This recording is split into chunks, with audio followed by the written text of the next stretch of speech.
Good evening. Welcome to Monday Night Golf Night. I'm your host, the Tall Golfer. We have a jam-packed show for you this week. So much has gone on this last week. It's been quite manic, but it gives us a good show hopefully tonight. Obviously, as always, drop your questions in the comments. Please keep them golf related. Please keep them respectful. Okay, now I start off with this. It seems to be my common theme at the minute, but it is grating on me. It really is getting to me. I woke up Saturday morning, more vandalism, more damage. What mindless, moronic, idiotic people think this is funny or acceptable? You know, this was on Saturday morning. The green staff spent all week, now the weather's getting better, getting the course right, getting it as good as they can. You come in and get met with that. It must be soul destroying. It's annoying me, and I'm not even a member of this club, but I'm seeing more and more of it. It's just ludicrous. You know, I don't get what enters a person's head to think I am going to go out there and let's go and destroy a golf course. Let's go rip it up with an e-bike or a dirt bike, whatever they're doing it with. It's just absolutely moronic. It really is. And I pray, please, if there's any lawyers or anything watching this, please, please, please help golf clubs prosecute. It's the only thing I think that's going to stop. I can't see this. We keep ignoring it, we keep fixing it, stopping it. I think golf clubs have to press charges. I think they need legal advice. Criminal damage, let's do it. It's the only way I think we're going to stop it. I am, like I say, I'm getting more and more frustrated, annoyed. It's happening more and more, and I really have had enough of it now. Please, if you see somebody, tell them, get off the course, get off the greens. You know, let's work together. There's enough of us who play golf now, according to all these surveys and statistics. We're the majority, they're the minority. Let's sort it out. Let's get this up and running, because it's absolutely ridiculous the amount of pictures I'm seeing of this sort of stuff. It really does get my goat. I'm fuming. Let's calm down, because like I say, we've got a great show now. I am going to start with a question again, and I did this last week and I got some great comments, got some great feedback, and this ties in with tonight's starter. Who is the best YouTube golfer? That's the question I'm going to ask you, the viewer. Who is the best YouTube golfer and why? And the reason I'm saying that is last week, the Myrtle Beach qualifier, the live coverage came out, or should I say the coverage came out of the qualifier. The qualifier took place sort of back in February and March, if I remember correctly, and they deliberately delayed the release. A lot of the pros, content creators, had to sign NDAs, the non-disclosure agreements, so it was kept hush-hush. I said back at the time, I really liked the idea. There was a 16-man field. It was 8 content creators, 8 tour pros, with the chance of playing on the PGA Tour. People were calling it gimmicky, I thought it was good. I thought it was a modern take. I thought it would build interest. I've seen a lot of negativity about this, and yet I actually were quite positive. I actually really enjoyed the Myrtle Beach qualifier. Peter Finch, the local lad from the UK, played in it. He did a great job, didn't let himself down at all. He were +1. I think maybe a bit of luck, he'd have been a bit closer. There was so many good stories, so many content creators. The course itself didn't seem anything special. The greens were brilliant, I must admit, and they put 1 or 2 flags in some very quirky positions. The 6th was put, it looked like it were at the back, and if you just went past, you went off the green. There were 2 or 3 lads at what you thought were good putts, just missed the hole. They were chipping back out the rough. Now, was that brutal? Maybe, but I thought it'd give it something, it'd give it a bit of edge, because my biggest fear was it was going to be sort of who could shoot the lowest. It was just going to be a birdie fest. It actually made them think a little bit, and the scores reflected that. The winning score, -3. Weren't ripped apart or anything, and there was some great golf played, there really was. And I think the big thing for me, yes, the video itself was a bit long. It was 2 hours 25 minutes, I think it was. It maybe could have been a little shorter, but the big thing that stood out for me was, one, the lack of atmosphere, which at first I was a little, but as it went on, I actually enjoyed the simplicity of it. It was nice to just watch lads play golf. There was no commentators waffling on, no commentators boring you to death. There was none of that. It was just golf. And the silence, actually, it was quite calming. You didn't have the run-of-the-mill claptrap, the waffle for the sakes of it, somebody trying to show how smart they were, somebody telling you what happened 40, 50, 60 years ago. It was just golf. The lads just stepped up. And the other thing that really stood out to me, and I thought whoever the producers were did a great job, how positive the players were. They were all complimentary of one another. And I thought it showed golf in what golf wants to be. It wasn't any sniping, or it didn't come across as there was any sniping. There was no sort of, oh, I'm better than them or anything. Everybody was supporting one another. Everybody was cheering one another on. If somebody did a bad shot, it was unlucky. There was a real camaraderie. I thoroughly enjoyed it. I really did. And what a finish. George Bryan of the Bryan brothers. I don't know if you've watched any of their content. Some of the things they do, absolutely brilliant. He was in cruise control to the last hole. He put himself a little bit out of position, but it was nothing that he thought he played a great shot. When I watched it, because I'd read about it, I thought, what a great shot. Unfortunately, straight across the green into the water, he made bogey. It then put Matt Atkins, had to haul about a 15-footer for birdie to tie. He did. And it was like, wow, what a finish. They were in the same group as well, which made it a bit more, nerves and can you get it over the line? They did. They went back. In the playoff, George Bryan hit a bad tee shot, he had a decent recovery, he then hit a great third shot, give himself every opportunity. Matt Atkins hit a good drive, he laid up, he then hit a super under them pressure to hit the wedge shot he hit to about 2 foot. Fair play, it was absolutely brilliant. Tyler Watts was a 15-year-old left-hander now, wow. I watched him and I must admit, my back started to twinge again. My back was a bit, he was very wiry, 15-year-old, enjoyed it. It's some absolutely phenomenal shots. Finished, I think, level par. I think he finished, might even have finished 1 under, I can't remember. But he was absolutely brilliant to watch a 15-year-old in that level put up that performance. And he hit 1 or 2 bad shots, but it never bothered him. And the lads encouraged him. It was absolutely brilliant. I thought, what a great production. What a great opportunity Matt Atkins has got to go and play on the PGA Tour again. He's played many Corn Ferry Tour events. I think he's played so many PGA Tour events, never got that opportunity. And then I've read this week Myrtle Beach have actually given George Bryan an invite as a local lad. Brilliant. It's growing the game. It's bringing a different dynamic to it. George played just before Christmas on the PGA Tour. Did it well. His brother Wesley's been on there, finished second the other week. It's growing the game of golf, I think, in the right way, in the right manner as well. There was no animosity, there was no sniping. Like I say, it was refreshing. The simplicity of it to me was so refreshing. I thoroughly enjoyed it, I really did. Unfortunately, I was actually looking forward to some of the other actual YouTube lads to see how they do, because they've got great swings. Grant Horvat, what a swing. And when I've watched him, he comes across really well. Great player, +1 handicap. I'm not sure if he's gone pro or not now, but he came across as a really nice lad. He's got a phenomenal swing, but finished at 79, +7. Fat Perez of Bob Does Sports, scratch golfer. I like Fat Perez, the way he plays golf, the way he sort of does things. It's different, but finished at 81, +9.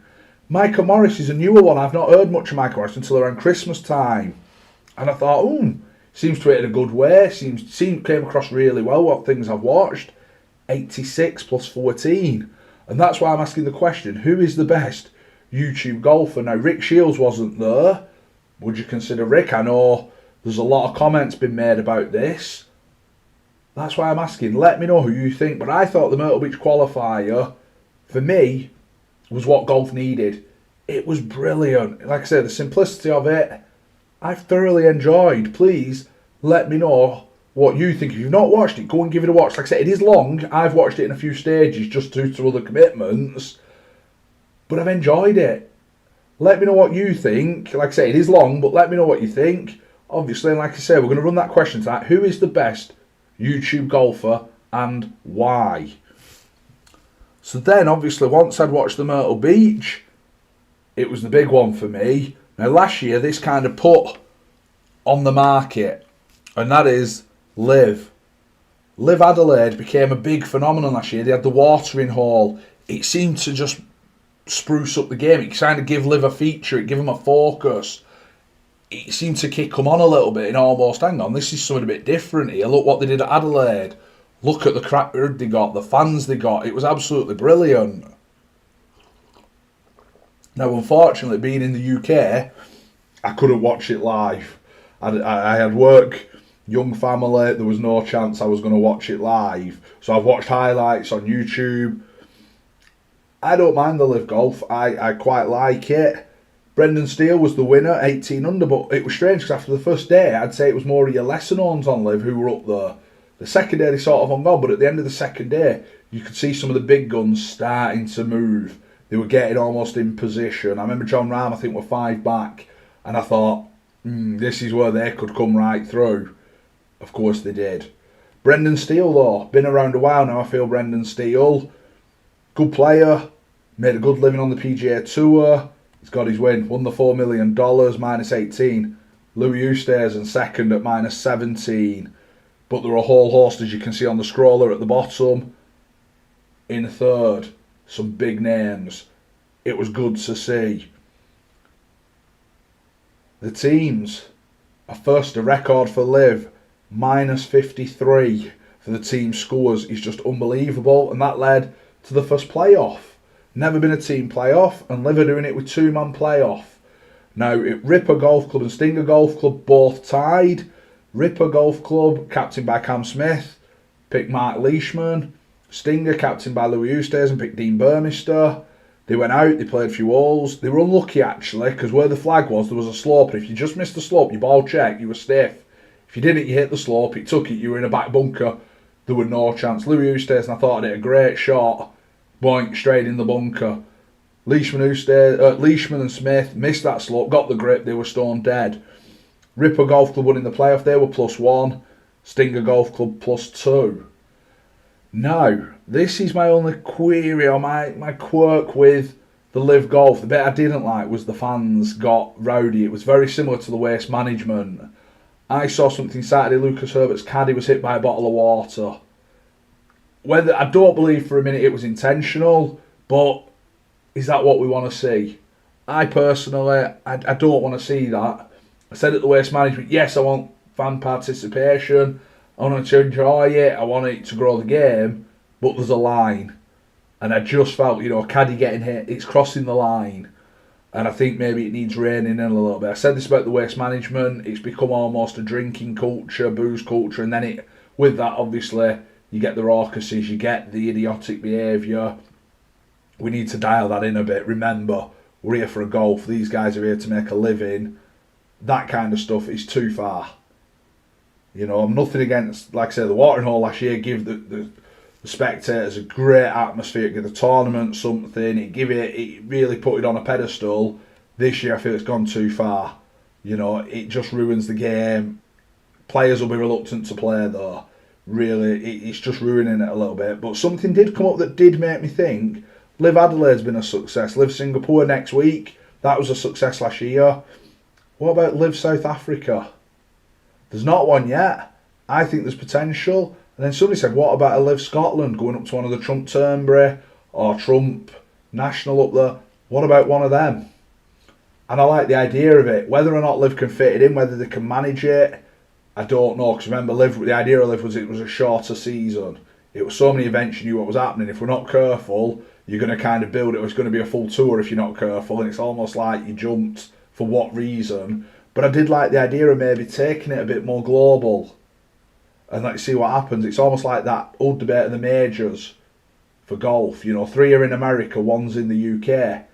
If they're the majors, should it not be a little bit like tennis where you move around? You have the Australian, the US, the Brit, Wimbledon, the French. Should golf maybe try and follow a similar pattern? I don't know. But I think LIV are trying to move it round. They're trying to do that a little bit. Obviously, the players they've got, they are taking some star names. I think it could be very good. The big one for me, though, this weekend that did stand out were the Majestics. For their team score was only minus 11. The next was, I think it was the 4 Aces when I looked at minus 31. What are they doing? And that's my only question still with LIV is, what is the actual plan? Because it seems like we've got stars, John Rahm, Phil Mickelson, Dustin Johnson, Cam Smith. We've got these and then we've got these others who are almost, I feel, making up numbers. Where's it going? There needs to be some connection to me now. Because it's just getting a bit, minus 53 to minus 11. it's not quite what you want to see. And I think it's just pulling it down a little bit.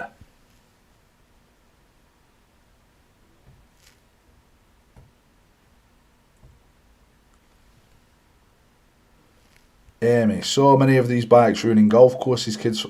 Yeah, it seems to be a common theme. I'm seeing this football pitch is getting vandalised. I've seen one today, local.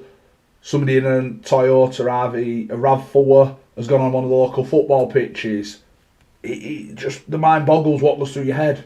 What makes you think, I know, I'm going to take my car for a ride around a football pitch or a golf course. I'm going to get on my bike and go and rip it round. I just don't get it.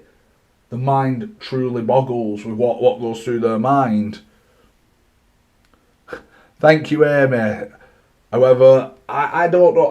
Honestly, best YouTube golfer, I don't think I'm big enough yet to be probably considered in that category. I'd like to think I'm good enough, golf-wise, but I think from the whole perspective, probably not. As a golfer, for what I've seen, I think I could hold my own. I'm not coming away thinking I've got to do a lot of work here. I actually thought I could hold my own a little bit.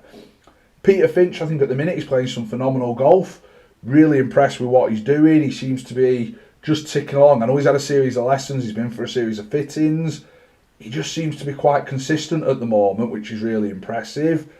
Rick Shields, I watch his break 75. And for me with Rick, people give him a lot of stick, which I don't like. I just think there's enough negativity. I just feel sometimes his course management is a little bit off. I think if he tidies his course management up, I think Rick Shields will be up there, He strikes the ball well. He's just his course management for me. And I've sort of messaged him for the last year saying this sort of thing to him. And I'm obviously nobody. You're not big enough for him. But yeah, I just want to get it in. But the rest of you, please let me know who is the best YouTube golfer and why. What's your opinion? Like I said, I like Grant Horvat for swing-wise. Michael Morris is somebody who come on. I've been watching a bit of the Bryant brothers. Although I feel because they're already sort of on the PGA Tour on that, are they really YouTube golfers? That's my question. I know they do a lot of footage and that, but like Wesley Bryant finished second last week. Is he a YouTuber? Is he a PGA?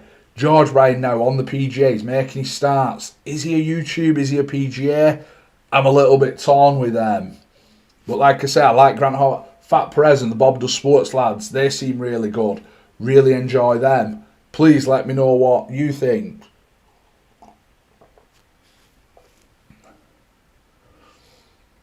Now, this was an interesting one. The PGA Tour, the Zurich Classic of New Orleans. One place I do want to visit is New Orleans. It just looks such a great cultural place. I see plenty of videos, I see pictures. Wow, what a rich heritage. I want to go more for the heritage than the golf, I'll be totally honest with you. And the food, some of the food looks amazing. Really does. It is one place I do want to visit before I die, is New Orleans. Like I said, not for the golf, more for the culture and the heritage. It's got it for me. Some place I do want to go. If I do get to play golf, brilliant. But the Zurich Classic, they introduced this a few years ago, it became a paired event. Now, they keep changing the remit a little bit, because it was top so many players could pick the partner, the others were paired up, and I'm not sure if that's still the case or not, but Rory and Shane Lowry said a while back they were pairing up, they wanted to give it a go, they went on and won, you can't fault that. Now, obviously they beat Ramey and Trainer, now I think they were paired up looking at their rankings, or they maybe got it. The bit I did like from it though was the Fitzpatrick's on Friday, it was foursomes, so the format is Thursday and Saturday it's 4-ball, Friday and Sunday is foursomes. Now, foursomes is alternate shots. I liked it. Alex Fitzpatrick had driven off. Max Fitzpatrick put it to about 12 foot. Alex Fitzpatrick hit the putt, maybe a bit hard. Matt goes, well, you ran that, didn't you? But he left it reasonable, did Alex? It weren't disastrous putt. Matt then missed the hole completely. Alex then missed the hole completely. And they sort of went from a 12 footer for birdie to walking off with a 6. And I'm thinking, ooh, they were on the cut line at the time, so it made it a bit more spicy. But I don't think they were too happy. I don't think there was much brotherly love going into that. But I like that foursomes on Sunday, because foursomes, obviously, you're relying on the other person. So it made it, you've got to sort of think a little bit. Better ball, obviously, the 4-ball, you've got somebody you can get out of it. You can be a bit off because your mate can be consistent. But foursomes, you've got to be pretty much on your game. There were some phenomenal scores put in. Obviously, Rory and Shane, they got over the line. Well played. Fair play to them, you know, they did brilliant. They really did. Now, obviously, moving from there, we move to the LPGA Tour. It was shame early in the week Nelly Carter announced she withdrew. She was down to play and she withdrew, I think, after what she's done. Winning the major last week, I think probably fatigue's probably hit her a little bit. She probably just wants a bit of time. Hannah Green, though, went on and won. Now, I've not seen much footage of this. Hannah Green won at -12. Maya Stark came in second at -9. Some good golf there. Like I said, I saw very little of it. I saw clips of it. Looked to be a decent track. Looked to be enjoyable. I think the fact Nelly withdrew I maybe lost it a little bit, because I hope she does the 6 from 6. I am fingers crossed Nelly Carter does the 6 from 6. It'd be absolutely brilliant if she does. I did, though, sticking with the ladies, I did manage to watch a bit of the Ladies European Tour at the Investec South African Women's Open. Again, Manon de Royer, -14.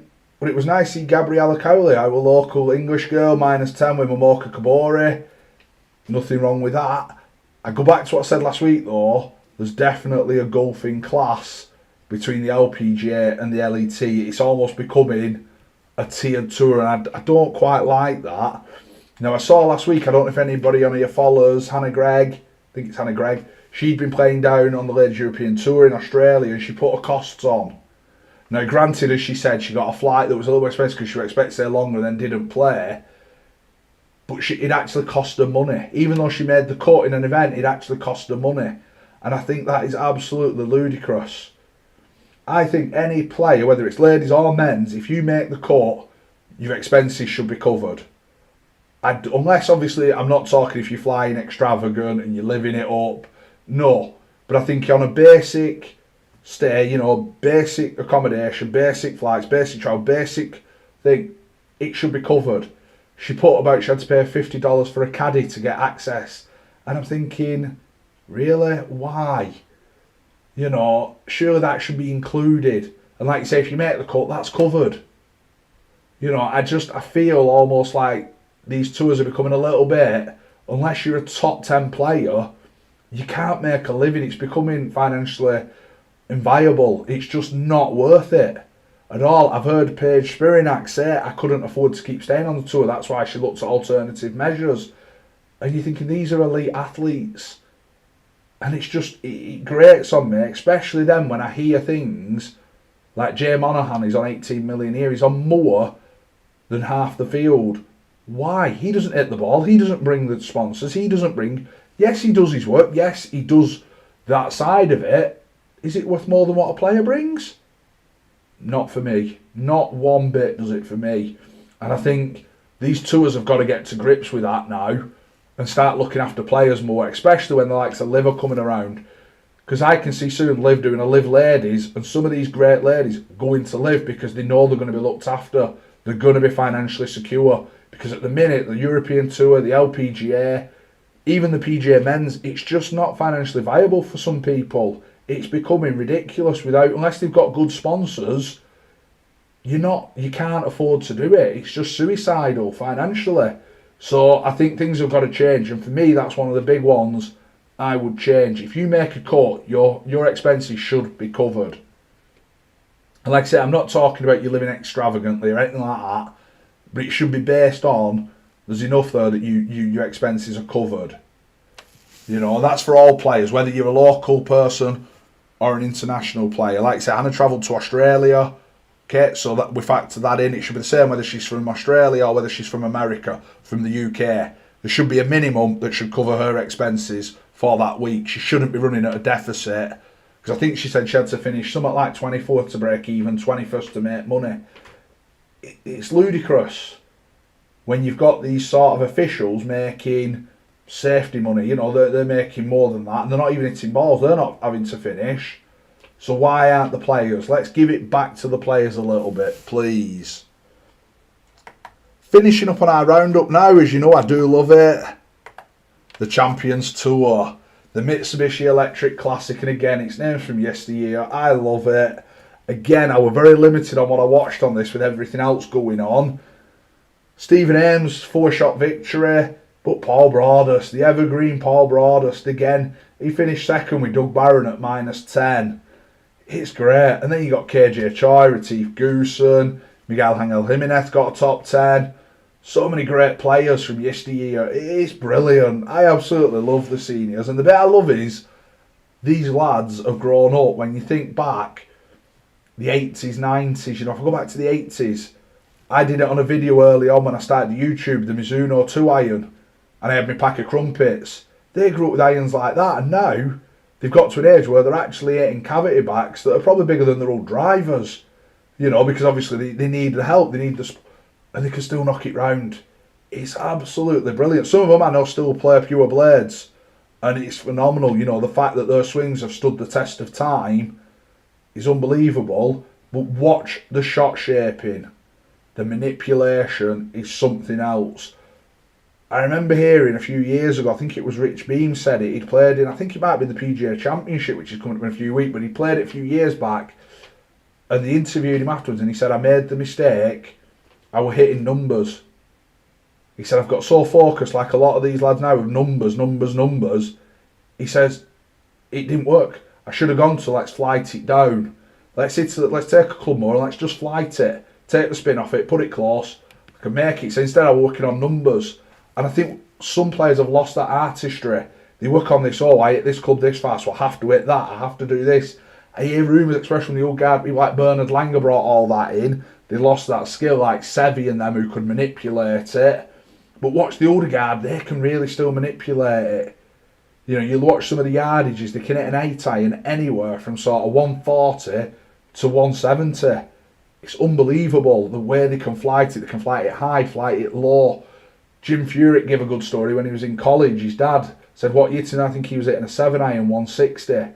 His dad gave him a 6 iron and went, do the same. He said he spent the first probably 100 balls duffing. He said, and gradually I learned I could do it, but I got a lower flight. They learnt the tricks like that, and they can still do it. You know, it's stuck with them. It's absolutely brilliant. So if you ever want some creativity, some of that, have a watch of the Champions Tour. There's some absolute phenomenal ball strikers out there. Right, before I finish with my last one for tonight, just going to ask again, who do you think is the best YouTube golfer and why? And I'm obviously going to say now we're getting close to the draw, but my giveaway is still running. If you want to join my team at the end of May on a golf day, it's a 4-man team. There's me, and I'm giving 3 viewers the opportunity to join. You have to subscribe to the channel. You have to be 18 or over. You have to be from the mainland UK, that is England, Scotland, Wales, and comment Team Golf to enter the draw. I'm going to be drawing out in a few weeks' time and then checking everything. But it's my treat. You want to join my team, it's a great day. There's plenty of prizes. We will be filming it, but if you don't want to be on film, please, just tell us. We don't have to be on film, but you can still join us on the day. That is totally fine. Make sure you comment Team Golf, because I'm massively looking forward to this now. I got out yesterday, did some filming, some content, so make sure you do like, share, subscribe to stay up to date. It was my first round of 2024. I thoroughly enjoyed it. The video's going to drop in a few weeks. Keep your eyes out for that. I'm not saying anything else, but I did enjoy it. It was a bit hard, but I did enjoy it. We got any chat, any?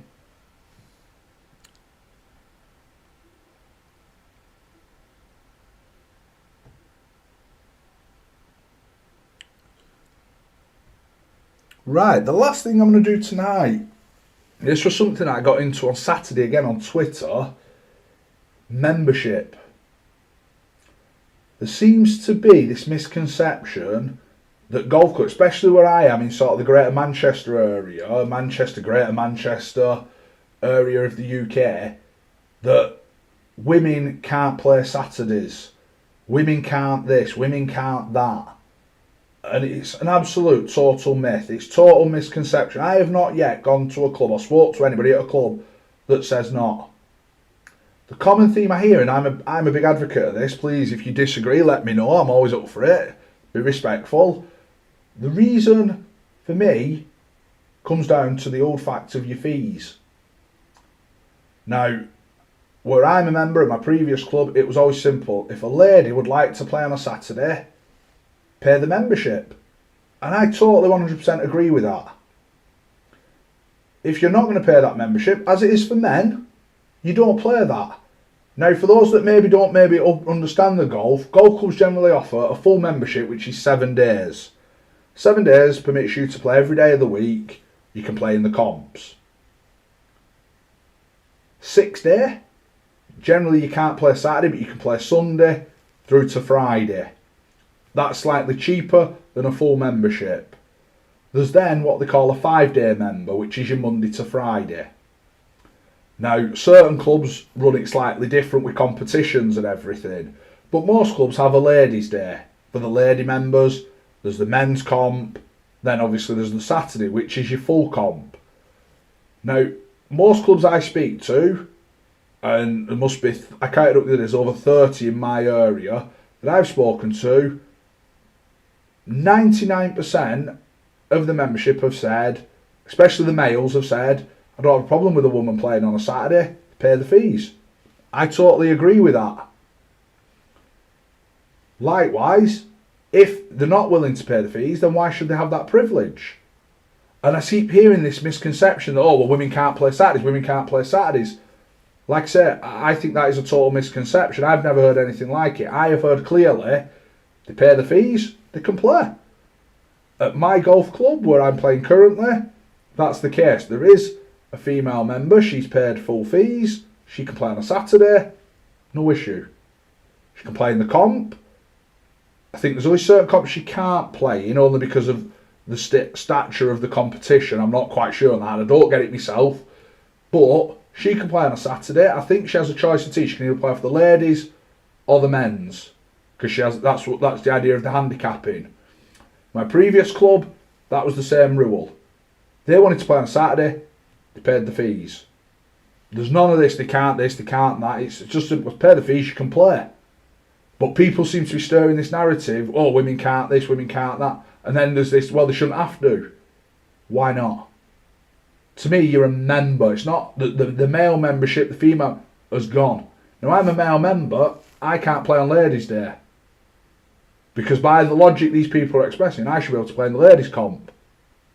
I don't want to play in the ladies' comp, and I'm not saying I will, but that's the logic. But then when you say, oh, to me, you're a member. It's not you're a male, you're a female anymore. We're in 2024 now. Let's move with the times. And I actually feel a lot of clubs have moved with the times, but there is this minority that is irking me. It really is, that women should get this treatment, and women should this, and they should this, and they don't actually know what they're talking about. Because like I say, pay your fees, you can. You don't go to a gym and I'm going to pay £30, but I want full peak privileges, that's £70, because they'll laugh you out the door. But there's these people that seem to want golf clubs to do that. A man pays £1,000, a woman pays £700, but she should have the same privileges. That's not equality or anything else. That's just suicidal business model and crazy. And like I say, when I've spoken to, I've spoken to over 30 clubs at least, members of that, and they've all said the same. And I've said, what if a woman plays? Can a women? They pay the fees, we don't have a problem. That's the common theme I get. So if you are a lady member and you want, please let me know what your thoughts are on this, because I'm really intrigued. I honestly believe you all pay the same fees for the same privileges. So like you said, I pay £1,100 for full membership. My wife wants to pay £1,100 for full membership. She gets the same treatment as me. My wife, unfortunately, doesn't want to play Saturdays. She pays a Category B membership, which is 6 days. We actually have played a couple of mix, but we'll get into that later in the season. But I don't have a problem, you know, and I've said this, the golf club lads have agreed with me and said she pays the same fees as us, so why should we treat her any differently? But I don't like this narrative. So like I say, if you're a lady watching this, Amy Lou, I'm going to ask you, because I know you're one of our viewers, let me know your thoughts, please, on this one. And if you are, please let me know what your thoughts are, because like I say, I'm quite open. I'm just pay the same fees. I don't really have an opinion on it.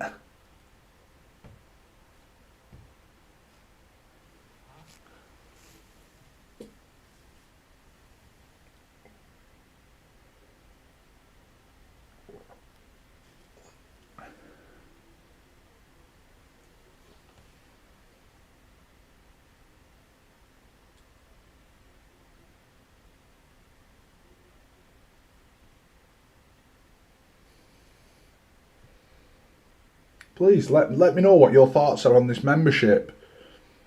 Because I find it really interesting that people want this sort of almost creating inequality for men. I just don't get it. I really don't get the logic behind it. And as I say, let me know who the best golfer on YouTube is, please, and why.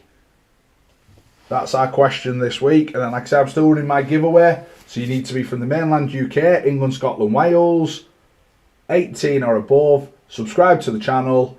Comment Team Golf for your chance. I'm doing the draw in a few weeks so that people have time to get organised for that day. It's a great day, plenty of prizes. I'd love you to join us, I really would.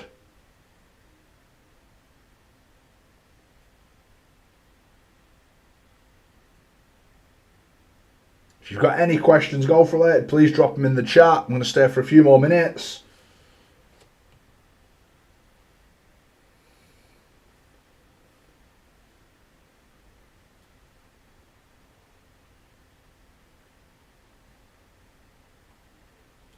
At the minute, the chat's very quiet.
Okay, I've been the Tall Golfer. Thank you for watching. Make sure you join us next week.